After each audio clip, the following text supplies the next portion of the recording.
With a few tricks of the trade, you can greatly improve your chances for indoor beautiful blooms and greenery. And joining us to tell us how to do that, our lawn and gardening expert, Derek Thomas from Thomas Landscapes. Hello, friend. How are you, Allison? I'm well, thank you. And today you're going to help my house look, you know, green no matter what the season. Absolutely. So many times we're talking about what to do for that curb appeal outdoors. Well, why not bring it indoors? I mean, you know, houseplants are a way to add instant impact to a foyer, to a formal dining room table, whatever it is. I mean, you can take a simple philodendron, and this is in a grower's pot still, and you can add, this planter was several dollars. You can add it into a really nice planter, and that becomes a really elegant centerpiece for that dining room table when you're having guests over. You can also introduce, you know, houseplants are a great way to introduce a pop of color. Say if you wanted to show off that new table in the foyer or what have you, bring in an African violet like this. It's going to add that pop that you may need in a dark area. You know. How do we keep it healthy, though, Derek? That's the thing. A lot of us do not have these green thumbs that you were born with. There's some simple tips to that. One of the things that you want to do is you want to fertilize the plants with a water-soluble fertilizer on a monthly basis. Okay. One of the things that you want to do is particularly when you bring a plant home, say like this Dracaena or even the Chinese evergreen that we have over here.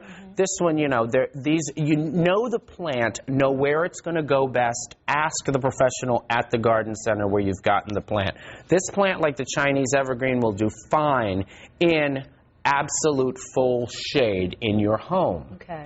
The philodendron right in front of it is going to like full sun.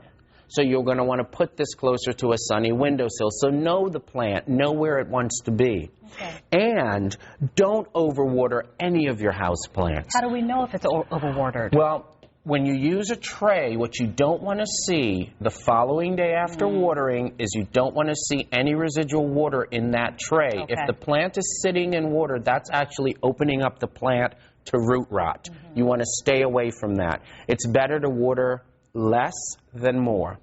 Also, you know, if you've got the ability, some of the bigger plants you may not be able to, but I like to take my plants, like this Dracaena, even though it's a medium-sized plant, take it once a month and give it a good shower. That's going to keep it healthy because what it's going to do, it's going to take a lot of the dust and everything that it gathers on the indoors, and it's going to wash it off. It's going to give it a fresh start. You know, plants, they respirate through their leaves. Okay. So you have to make sure that those leaves are clean. Right, no dust on them. No dust on them. Now, if you can't give it a shower, I use a sponge.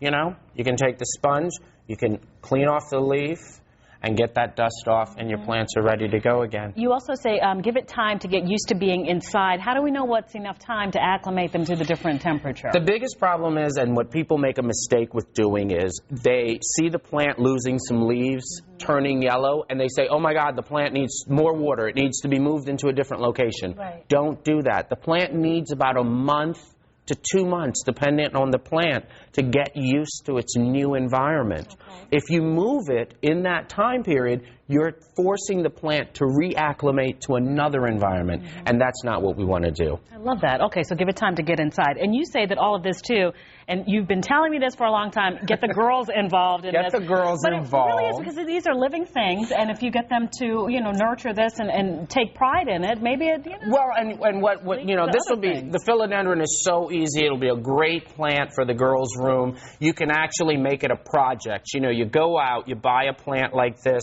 you buy the saucer, and you buy the container, have the girls pick it out, put it together, and then it can become a wonderful plant for the desktop or for over their bookcase or something like that, and it's going to teach them a little bit about nurture. Aw, I love that. Derek Thomas, you're great. Thank you so much. Thank you. We'll see you soon, and of course, Derek, you can get all these tips and much more on Derek's website. Derek is with Thomas Landscapes. He's with them. He is Thomas Landscapes, and the website is connected to ours, myfoxdc.com. We'll see you soon. Thank you. Bye-bye. All right, thanks a lot, Allison. President Obama had a